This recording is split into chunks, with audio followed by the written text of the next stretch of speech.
dudes, this is Peggy Lane O Rourke, producer of Donna On the Go, and you are listening to Tommy Throwback Kovac on Splat from the Past.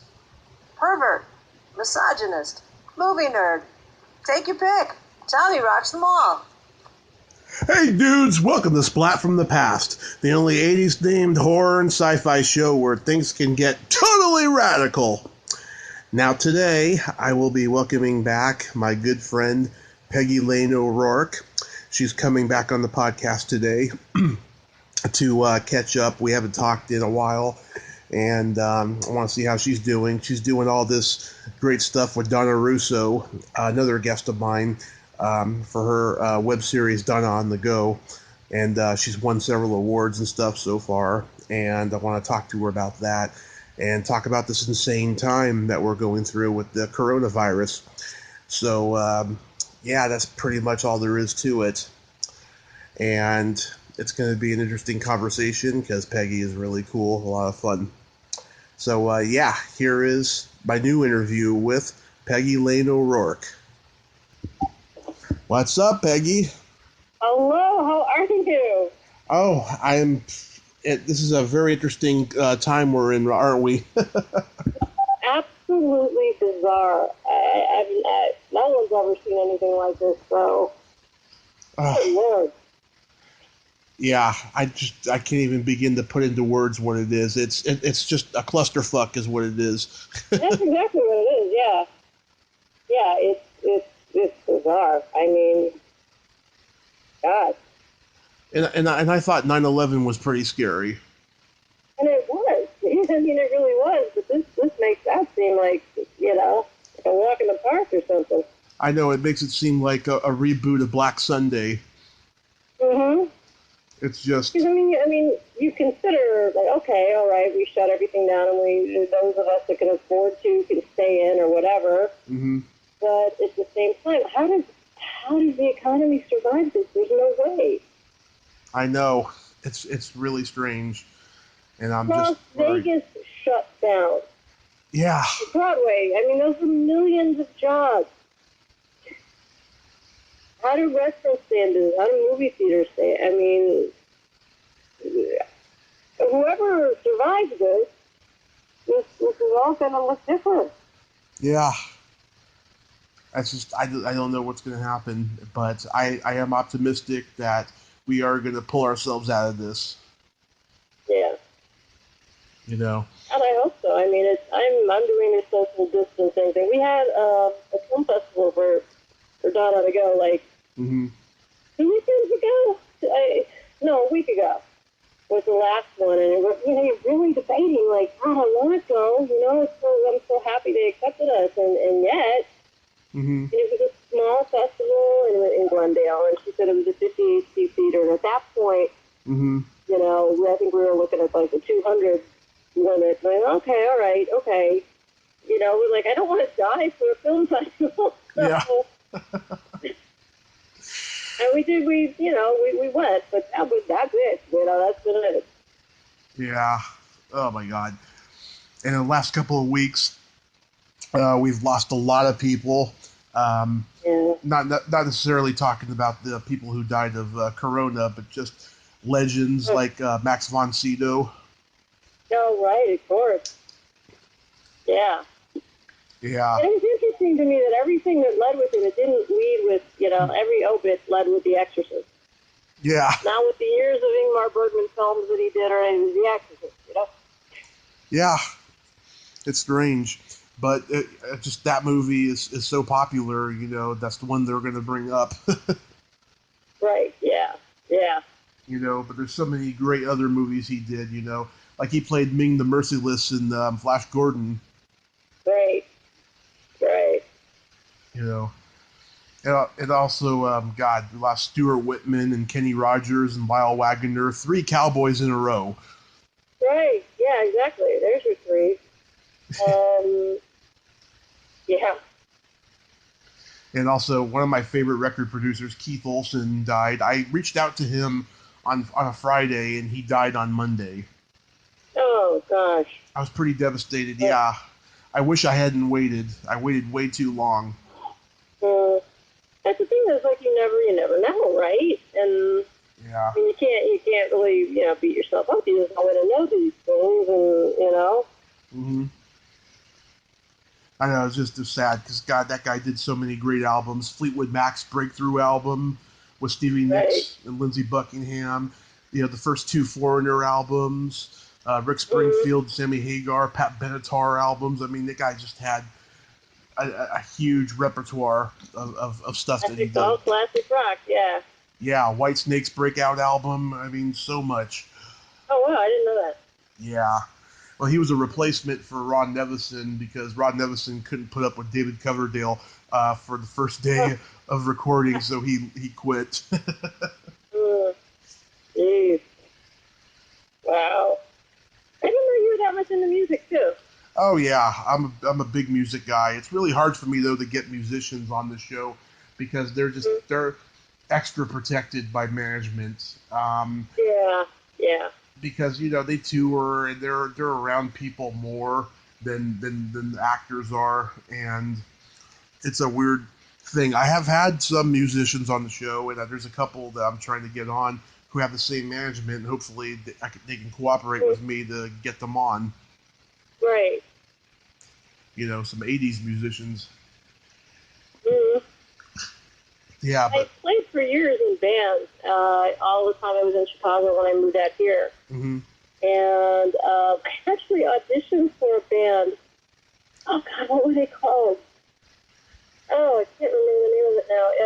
They were replacing Cherie Currie from the Runaways, and they needed a lead singer and a guitar player, and they sent me, two of their songs or something, and I learned them, and I went to audition with God, I cannot remember the name of it right now. Oh, Radioactive. That's it, Radioactive. Is that the name of the band? And I was such an asshole. I went in the audition, and they had, a couple songs that I had to learn, and they were complicated songs they were very, very simple, basic rock. And at the end of the audition, the one said, "Does it bother you that the band is gay?" Oh, yeah. And again, I'm such an asshole. I'm like this little Catholic girl from Chicago, and I'm like, I wish it'd been cooler, It's just, who cares, right? Mm-hmm. But it's it really kind of threw me, I didn't know this is new, Well, I didn't get in the band, so. Oh my God. Speaking of Chicago, a movie I grew up watching that was shot in Chicago just got put on YouTube. I hadn't seen it in so many years, and I was so happy to see it again.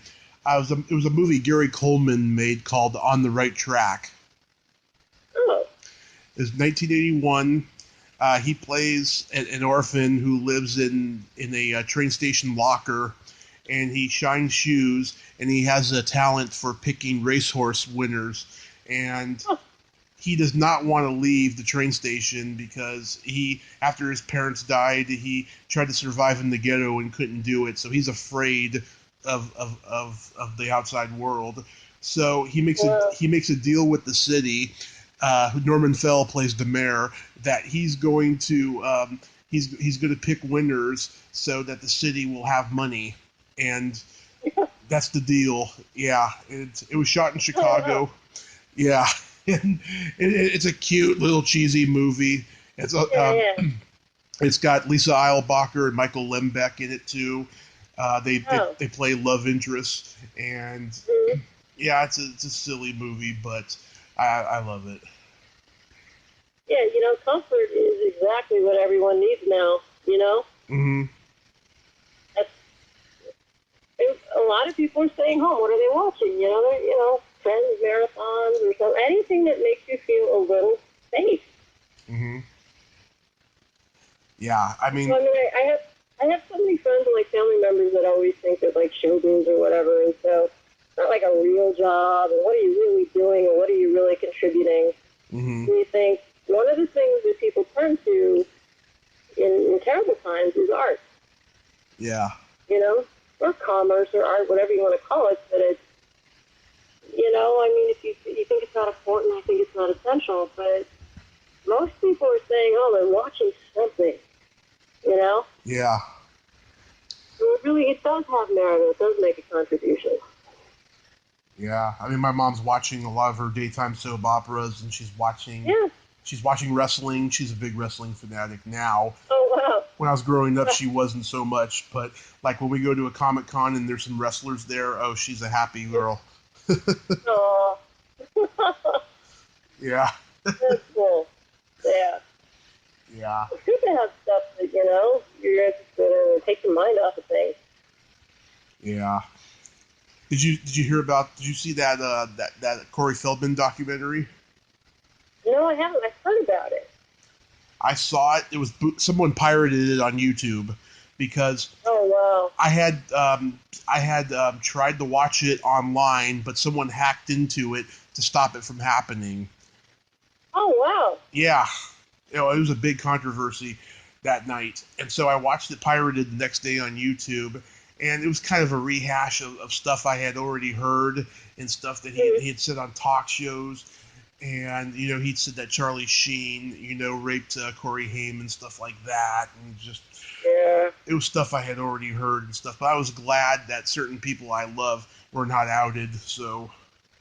Because there's been rumors on the internet about them, but. And Corey Feldman had worked with them, and so I was glad that they ended up not being predators. So that's good. Yeah, it's just absolutely horrifying.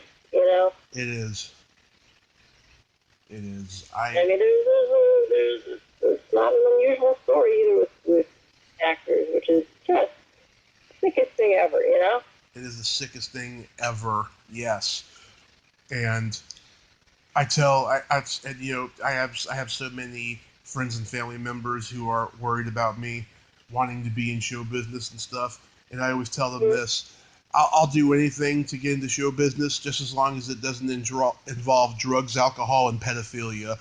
Everything else, fine. If a producer wants me to have a threesome with him and his wife, I'll do it, but I'll never talk about it.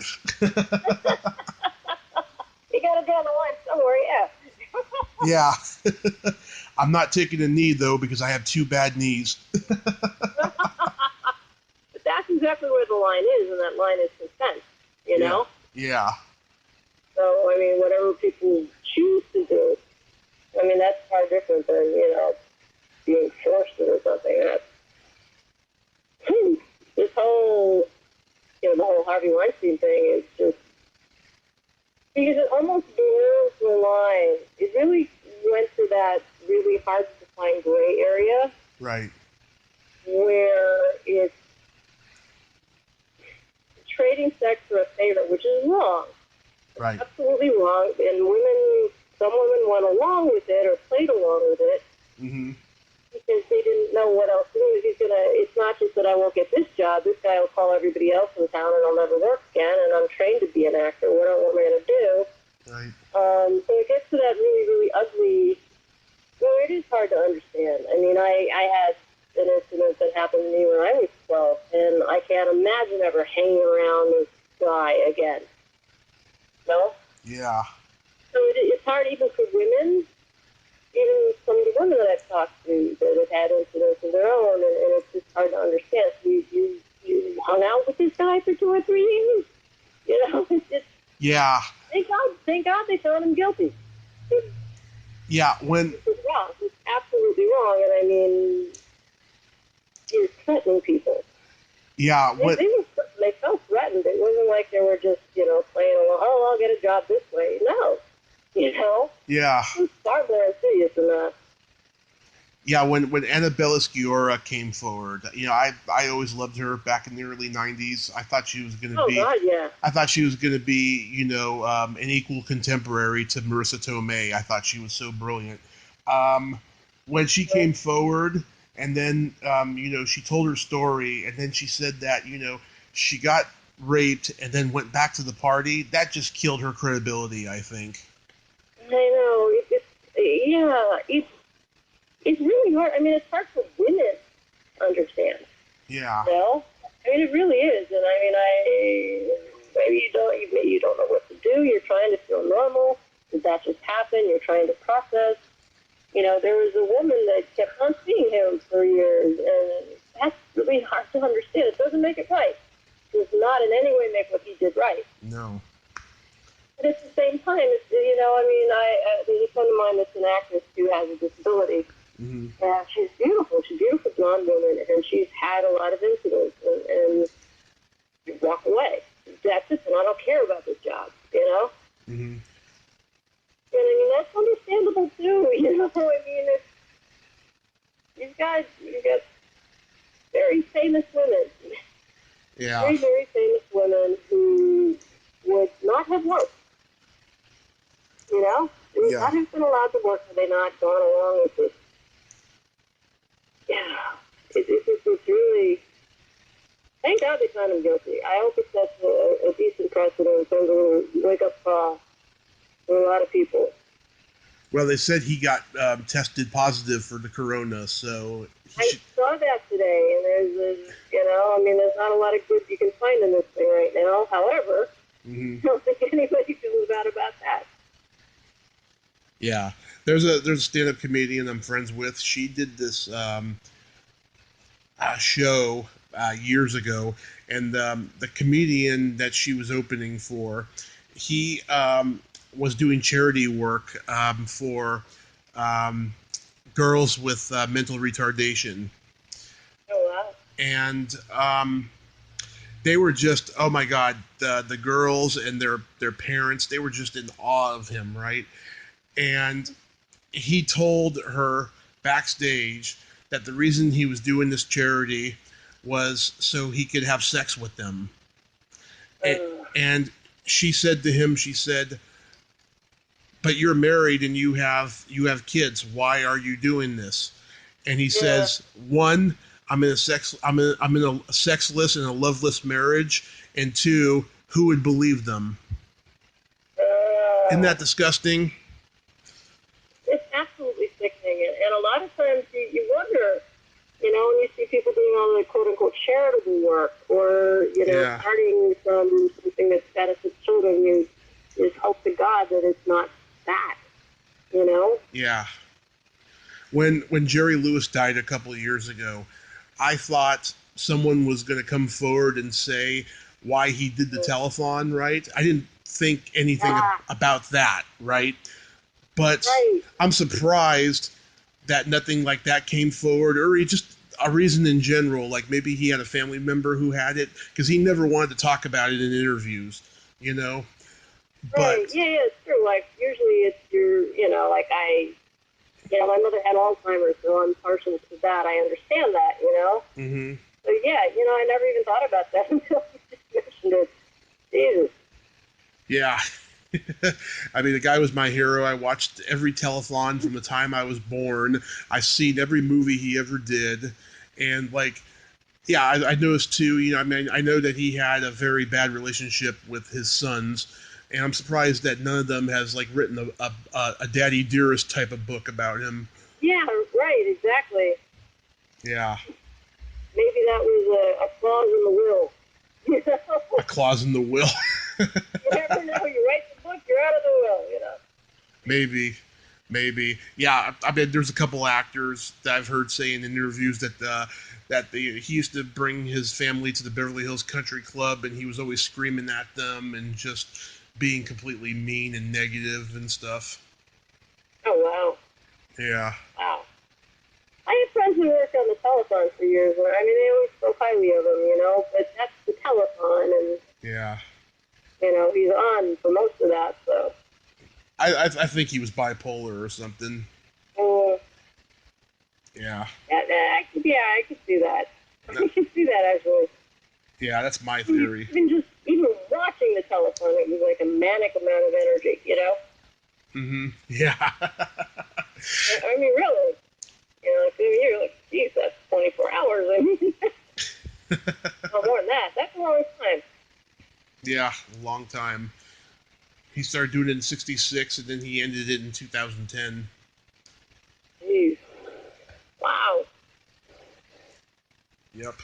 Long time. He did a lot of good.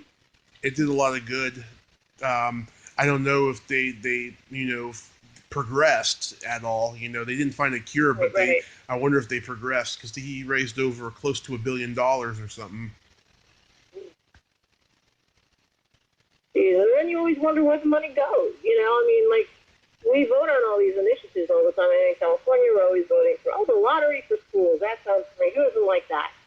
The schools don't get the money, you know? And, like, so every time you see these issues that you vote on and stuff, you're like, well, of course that sounds wonderful. Yes, of course teachers need help. But are the teachers going to see this money, or is someone going to steal it? Yeah. Yeah. I mean, there's just so much corruption at every level, and people that contribute with the best of intentions. And I assume the people that draft them with the best of intentions, but something happens sometimes in the middle, and you know? Yeah. And you still have teachers spending their own money for supplies for the kids they teach. Yeah, I remember 2014 when my mom and I were living out of her car and stuff. I tried to get all these different bars that I hung out at to like do a fundraiser for me, for me and my mom and stuff, and they wouldn't do it. I remember this one, they did a fundraiser for some guy who was a complete jackass, who was always starting fights and shit, you know, and I was so upset that they did it for him and not for me, you know. And I'm a decent, honest person, and this guy is, you know, getting that. It's just I don't understand it. Right. Wow, I didn't know that. How long did you guys live in your car? Okay, so we lost everything end of October in 2013, and we did not move in here until early 2017. And my mom did a lot of going back and forth from the Bay Area to here in Redding, to Livermore, to when she eventually got another job. And I was in the Bay Area the whole time. And I was in the hospital 5 months of my accident in 2015. And then when I got out, I went back to that level 2 group home that I had been living in before it. And things got better for a little while in that home after I got back, because they gave me they gave me my own room. She turned her office into my own bedroom. And then a year later, after I'd recovered and stuff, she started demanding that I give my entire Social Security check to her for rent. And so I had to do that for almost 7 months until we got this place and got me out of there. Oh my God! It was a mess. I lived in 2 group homes during that time. The first one, I got sexual assaulted in there. Oh God! Yeah. Oh God! I'm so sorry. Yeah. Well, it wasn't too bad, you know, but I just didn't like the fact that my rights had been violated like that. Oh, horrible. Yeah. Jesus. God, what a nightmare. It was a nightmare. 2014, when I'm haunted by that year. It was a dark, scary year. And the first group home I lived in that I got assaulted in happened in Daly City, and they got busted in September of 2018 for what's the word? Human trafficking. Oh God. Yeah. There's nothing sicker. Yeah. Wow. Yes, and we were about to go sue them until my mom got injured a year ago, and now she's trying to sue the company she works for her injury. But I still would like to sue the city of San Francisco for allowing me to be in there. That social worker I had, she was an absolute bitch, and she kept fighting with us about me going in there and stuff. And I was just like, I'm not safe there. I don't have a good vibe when I set foot in there. You know, we went for a meeting. We went for a meeting before I moved in there, right? And there was just something in there. The smell was pretty disgusting. Just everyone just was like so reserved, no smiles on their faces. It was just a creepy vibe. Yeah. It was just an absolute creepy vibe. And then the second home was better, I gotta find out. I found out online that that home got sold. Um, and I'm trying to get in touch with my old job coach that I had in the Bay Area because he worked with the owner and he got me in there reluctantly. He actually did not want me to go in there, but as a last resort, he got me in there and stuff. But he tried to avoid it for a long time during that year because he knew that she was going to charge me for money eventually that I didn't have. Oh. Yeah. Oh boy. There's a lot of corruption in the group homes. I tell you, there's an actress that I'm friends with who gave up acting for years to become a social worker, and she worked in a couple group homes, and she saw all that stuff I told you, but it wasn't for adults; it was for kids. And when I told her about what I went through, she was like, "Oh my God, I didn't think that the adults would be going through that too." And I said, "Yes, oh my God." And so we did a whole podcast talking about that, and she was shocked. Wow. Yeah. Wow. And then, yeah, we met up with her in L.A. last year. Me and my mom, we went and had breakfast with her and told her all that stuff too, more stuff, and she was like, "Oh my God, that is just scary."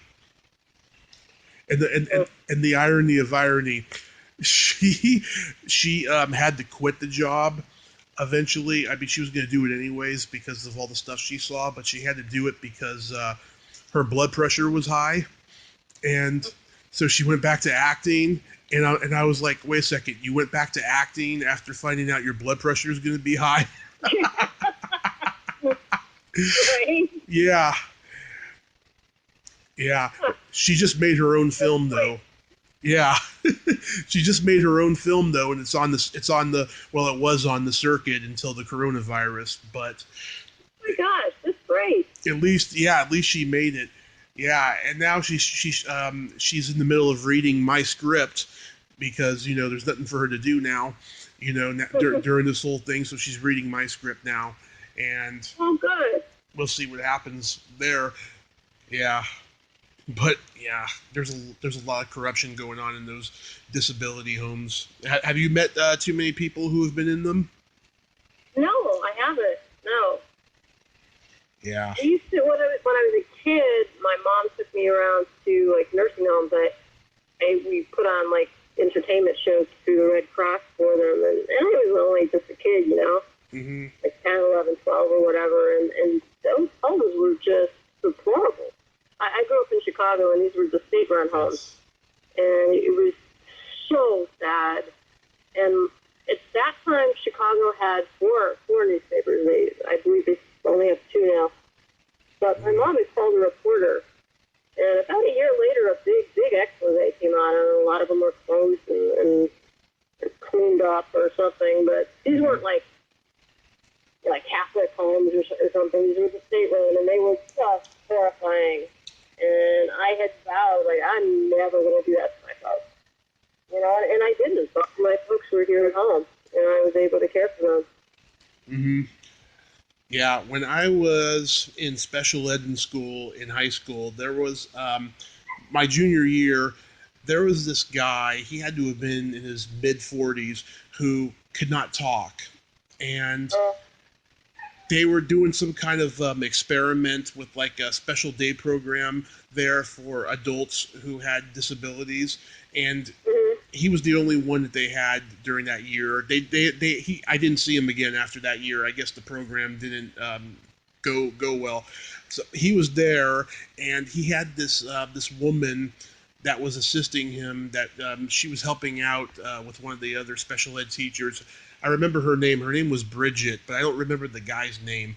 And I never saw them again after that year. And I'm always looking. I remember her first and last name. I'm always looking for her to see her, and message her and say, I don't know if you remember me, but I remember you. And whatever happened to him, is he still alive, and all that stuff. And I can't find her. Oh, wow. Yeah. Yeah. Yeah. It's raining here. Rain? It's not the gloom and doom. It's raining now. Oh my God, we don't have any rain here. We just have heat. Oh, wow. No, it's raining. Oh my God. Nice to see it. That is nuts. Yeah, so I admire your empathy so much, Peggy, with the disabled. Oh, thank you. Yeah, I mean, I saw, like, with my folks, most of my folks at some point, needed walkers or wheelchairs or stuff, and you just think, God, man, it's hard for people to get, it's so much harder Mm-hmm. to get around, even to have somebody just hold the door for you so you can roll them in. Mm-hmm. And from time to time, there's one time I was out with Donna and we were heading into a restaurant, and some guy was seated by the window. He jumped up and got the door, and I thought, there, he's been through this, because that's how you know. Yeah. Yeah, I see all those great things you and her are doing with Donna on the Go. Are you just amazed at how far it's going?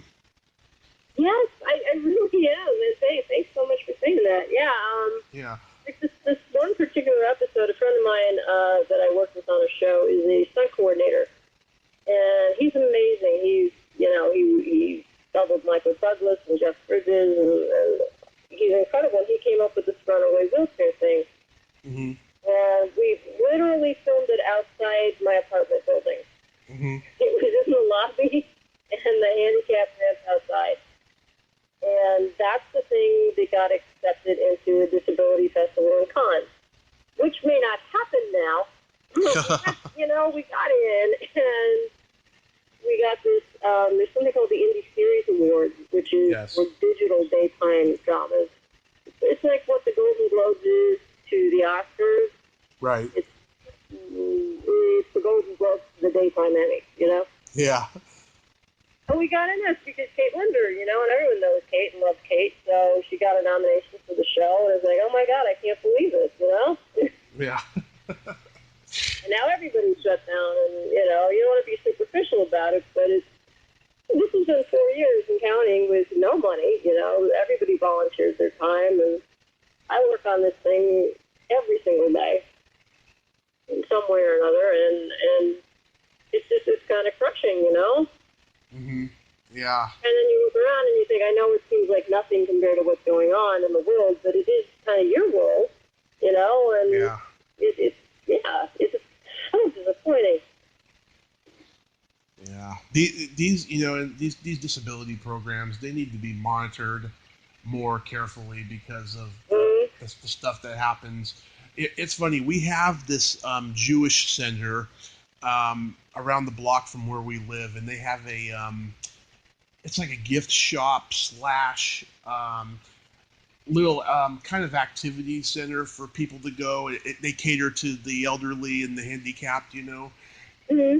And I don't know, they have very strange attitudes over there. And my mom went over there to look in their gift shop. They have VHS tapes, and I collect VHS tapes. And a woman behind the counter, she was asking my mother just a million questions because I guess they were paranoid that I was gonna steal or something. They're just being idiots, really. And then I remember I went back again, and still I was getting attitude from that same woman, And then another time, I'm like halfway there, and this guy, I don't even know who the hell he was. He like yells out, "It's closed," and I was just like, "All right," and I just walked away. And I was just like, if that guy works, I was like, if that guy works there, I'm gonna go complain tomorrow. But I never did. Yeah, I was pretty upset. Oh yeah. Yeah, that's why I think on the positive side of this coronavirus, I think this will make people a little more humble and a little bit more neighborly and giving, because just ever since 9/11 happened, everyone's become so selfish and greedy. Not everybody, but a lot of people. Oh my God, yeah. Well, the one thing that you hope is that people unite together in the face of the tragedy. And I mean, even, just growing up in Chicago, we would get these devastating snowstorms. Like these horrible blizzards, you couldn't get your car out of the driveway, but your neighbors would come out. Mm-hmm. You'd all shovel the street so everybody could get out and push the car to a shopping center. And sometimes it was the only time you saw your neighbors, Yeah. I mean, that's what upsets the people, and there's so many good things too. I mean, there's all kinds of people that are running errands for their neighbors. You guys need anything? What can I do to help you? Or, petitioning or asking grocery stores, could you have like an hour or two for older people or handicapped people just to not be trampled to death, when they're trying to get their groceries. So, I mean, you're still seeing good in people. And hopefully that lasts, I know. But I mean, I don't know I barely know the names of any of my neighbors. And back when I was growing up, I knew the names of all my neighbors. And like so many people 30, 40 years ago knew the names of all their neighbors. But now everyone is just... Right. It's funny when I hear about people, doing social distancing during this coronavirus. It's like it's been going on for years now. That's true. It's true. It's not like in Los Angeles. There's, a lot of people are in apartments and stuff who can afford the home. Yeah. And there's a big turnover there. You don't always know your neighbors. Oh, yeah. Oh, God. Back in the day in Hollywood, there used to be so many musicians and movie stars and directors and so forth who all knew each other. It was a community back in those days, Right, right. And now just everyone is trying to make it in Hollywood now. It's just insane. And like no one knows each other like they used to. Yeah. It's a lot bigger now. Right, right. I heard all the stories about Jack Nicholson and Harry Dean Stanton going over to the clubs on the Sunset Strip and like hanging out with like all the folk guys like David Crosby and stuff like that. Just stuff I would never even pull out of my ass if I didn't know that. Right. But it's like, everyone's like contained in their own little groups now. Yeah, it's true. It's true. Yeah. Get out the window. I cannot believe it's really raining. It's coming down hard. Yeah, it's strange to see because you usually get like a little drizzle when it passes, but this is a real rain. Oh my God. One more reason to not go out, right? Another reason not to go out, yes. Yeah. I was looking so forward to going to LA in May for Monsterpalooza. Now it got canceled, but right. The Hollywood show is remaining at the moment. I hope that doesn't get canceled. That would be great if I could go to that. It would. I hope things are sane by then, but it seems awful quick, Yeah. They're having this... Go ahead. He had requested, I don't know if we were going to get it, but WonderCon was considering us for a panel. Mm-hmm. Oh, really? And now that's, I believe, it's postponed. Oh. Most things are postponed and not canceled, because nobody knows what's going to happen, so... Yeah. That would be so awesome if you guys got that. That would have been so cool, And then they asked who you would have, and like I asked Baba Cancer, and he was going to do it, and Kate Linder was going to do it, and Vince, the stunt coordinator, was going to do it, and Don I, of course, would do it. It would have been so awesome. Yeah. Yeah. I was looking forward to the Hollywood show because they're going to have 10 people from Greece there. Oh, yeah. God, that was going to be so good. They're going to have some Star Trek guest stars, including one I interviewed last fall, Beverly Washburn, and so many people there. And I just hope that I get to go. I hope so. I know. We'll see. I mean, all we can do is hang in there and be safe and... Yeah. Crazy. Yeah. And then there was all these cons that were going to happen in the Bay Area that I was going to go to this summer. And, we'll see what happens there. It's just... I hate being around the house, As much as I love doing all the podcasting that I'm doing, I like to get out a lot, too. Oh, sure. I mean, even if you can just get out and take a little walk or something, just get out and remind yourself that, there's a world out there, there's fun, not right now here, but, still. Yeah. Really, it helps you feel a little normal again. Did you give up anything for Lent this year? I think we've all given up things for Lent. And, I started doing this thing a couple years ago where, I was raised Catholic and everything, so the whole giving up thing, yeah. I get that it's a discipline and all that, but I always thought, well, what if you just, instead of giving up something, what if you did something? Huh. What if every time you walked by somebody that had a sign that seemed homeless or needed help, what if you did something? What if you just actually gave them a little money, or the money you were going to spend on a coffee, where you give this guy $5 or something instead of just pretending you don't see him? So I started doing that a few years ago instead of giving up something, and tried giving something. Mm-hmm. And I don't know. I don't know. It makes you just feel better. So you're giving up butter. Is that what you're saying? Yeah, just to instead of giving up, look at it as like giving. Try to do something for somebody else. Yeah. For the 7th year in a row, I'm giving up something. I'll give you a hint. It's what me and Deborah Lamb talked about. Oh, okay. I think I know what that might be. Yeah. Yeah. And this is probably going to be the last year I do it, because in this time of coronavirus, I am so bored. All I do is podcast and smoke weed. There you go. Yeah. Yeah. And I gotta stay the course. But I will tell you this, though. In May, I'm going to do a bunch of podcasts about the subject, because it is International Masturbation Month in May. Oh, really?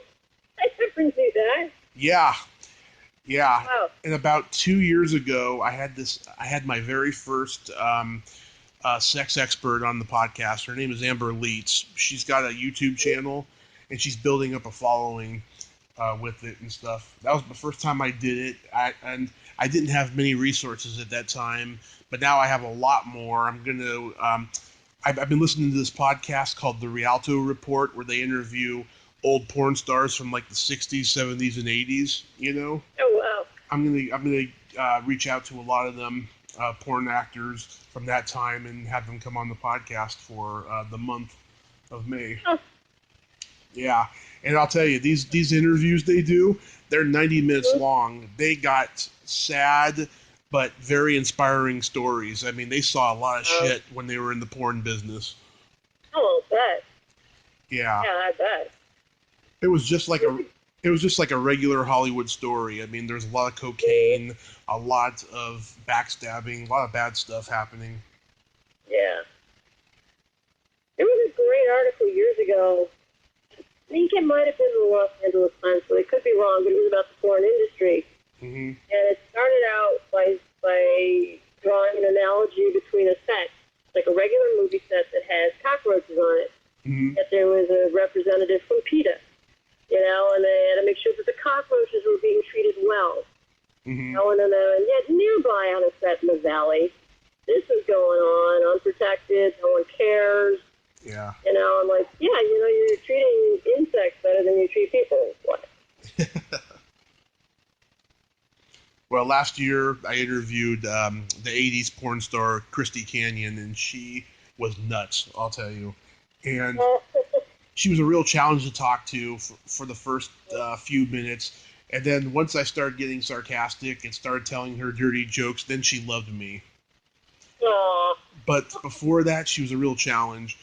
And, I told her, I asked her, when you're on a porn set, what is the smell like? Does it have kind of a stinky smell because of the semen and whatever? And she's like, no, it actually smells like perfume. Okay. Yeah. She says they're always constantly, making sure that the smell is attractive and nothing gross. Yeah, that makes sense. Yeah. I was like, that is pretty interesting, I have to say. I wouldn't have thought of that, but yeah, it makes sense. Yeah. And then I got so many views on that episode, and all these people all these trolls were like commenting on it and saying all these negative things, and I had to like delete and block every single one of them. Mhm. Yeah. Yep.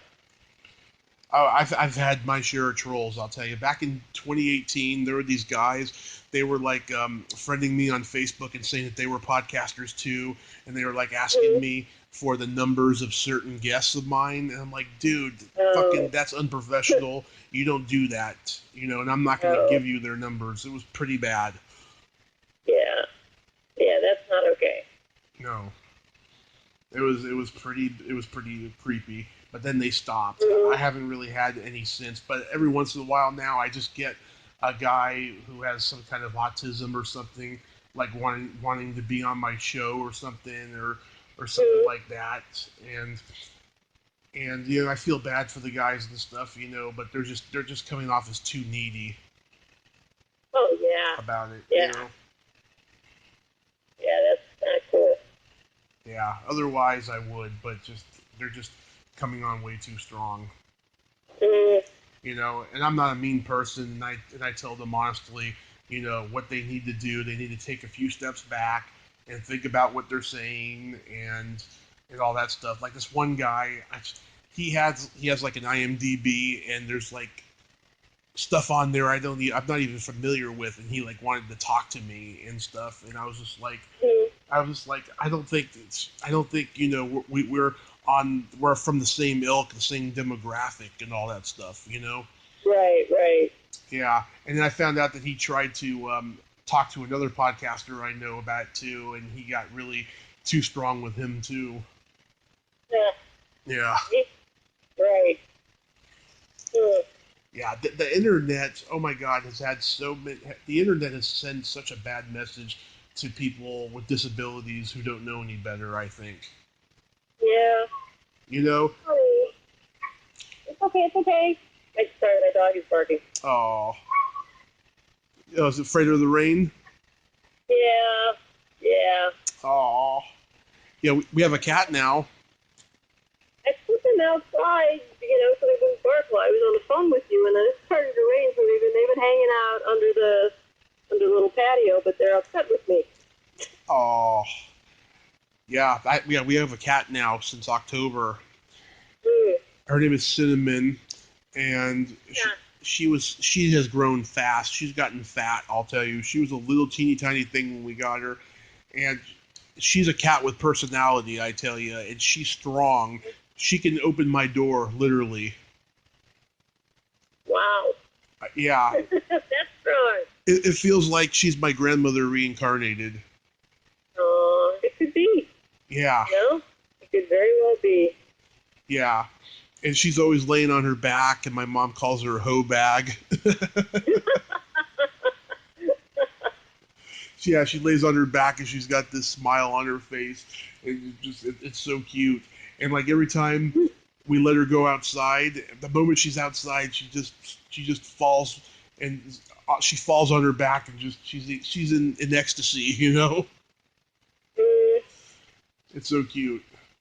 Yeah. That's cute. I love her. And there's times that she can be really aggressive, and she bites my mom on occasion and makes her bleed. Yeah. Oh gosh. Yeah. Oh wow. I don't know what's up with her. She can be strange like that. Yeah.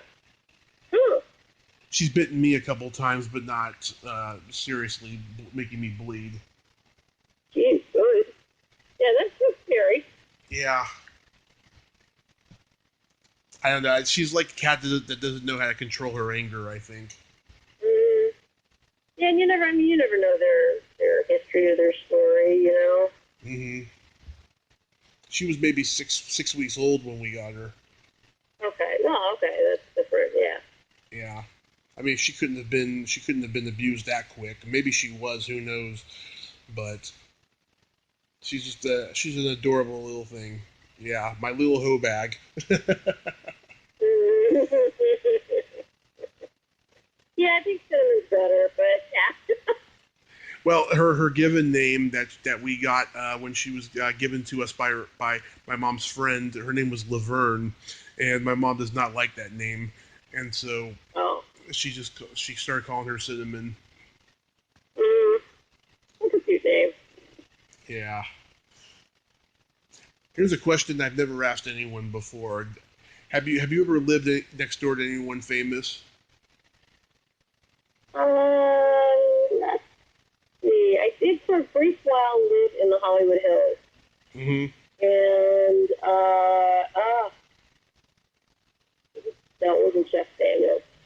Jeff Daniels? The doors over there was, I think it was Jeff Daniels. I never saw them, but I'd heard tell. That was a pretty, pretty nice area there. Yeah. Yeah, Terry Bolo told me she lived next door to Argus Hamilton for years. Oh, wow. Yeah. I haven't talked to Terry in a long, long time. We had a mutual friend back when I worked on Seinfeld. Yeah. Yeah, she that place that she worked at, Dearly Departed Tours, closed recently, and she's pretty devastated. Oh, Yeah. wow. Yeah, she told me about it at Christmas time, and she was just heartbroken because she feels that place in the last 7 years or whatever she was there really defined who she is now and stuff. Oh, wow. Yeah, I didn't know they closed. Yeah, it's just their business was not good the last 2 years or so. Yeah. I'm glad I got to go twice though before everything.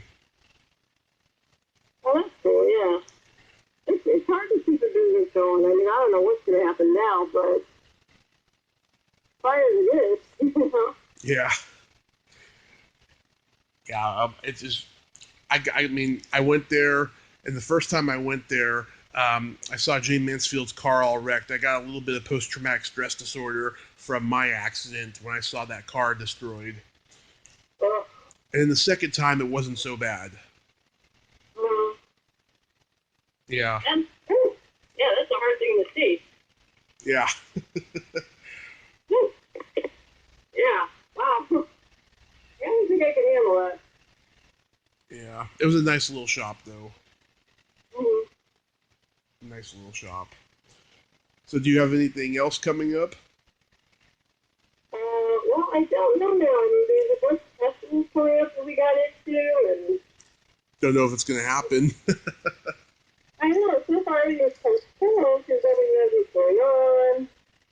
I booked the TV pilot, nobody knows what's going on. So I don't know. I'm just going to keep working on the show. I'm going to, make some stuff, and I'm going to take some time to write some more. That's all you can do for now, Yeah.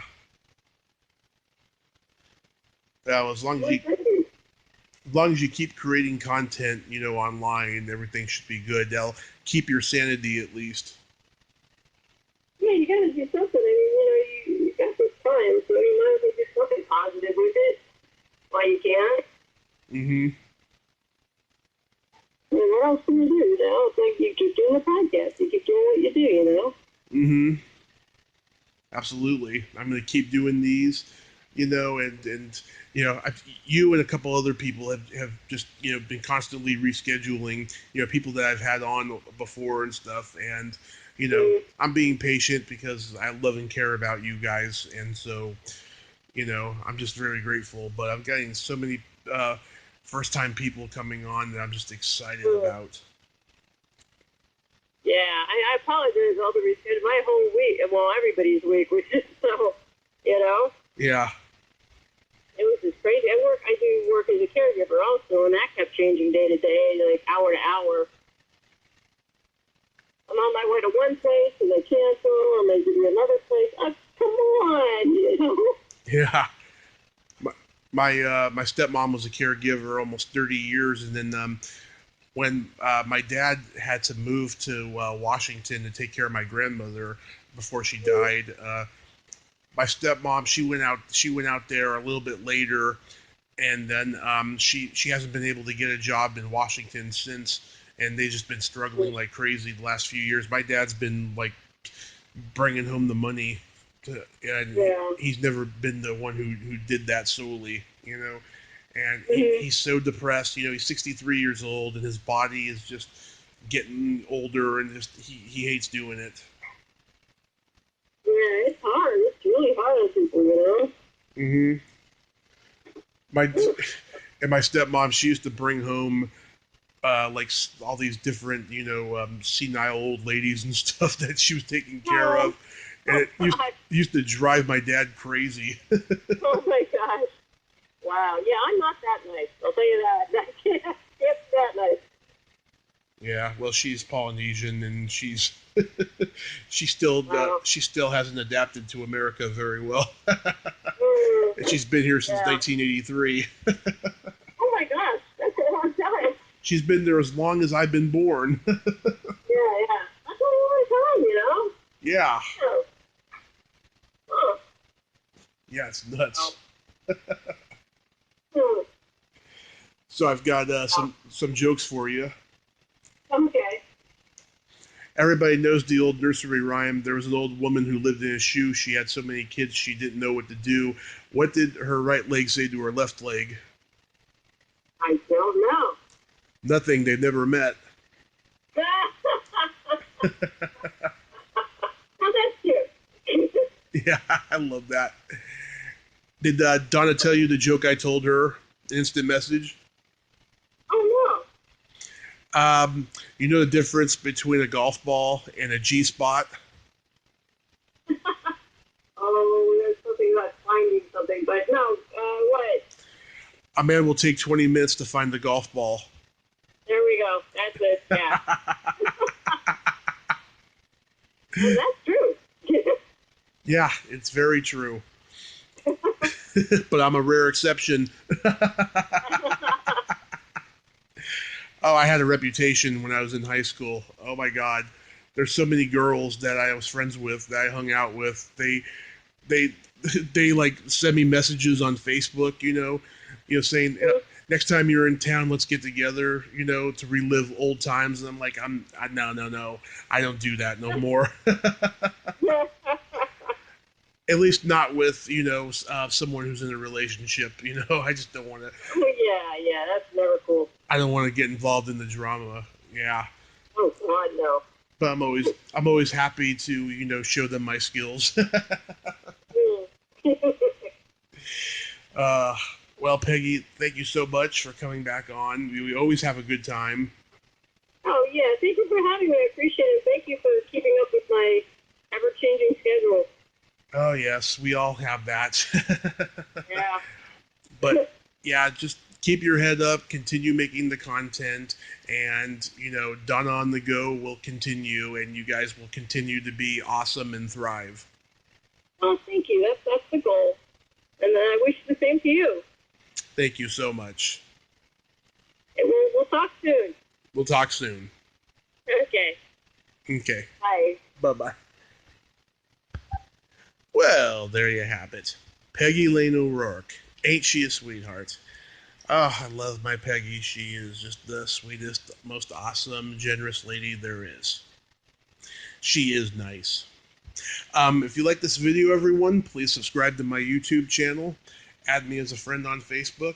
Join my Tommy Kovac comedian page on Facebook. Follow me on Twitter and Instagram and all that fun stuff. Well, that's all time we have this week on Splat from the Past.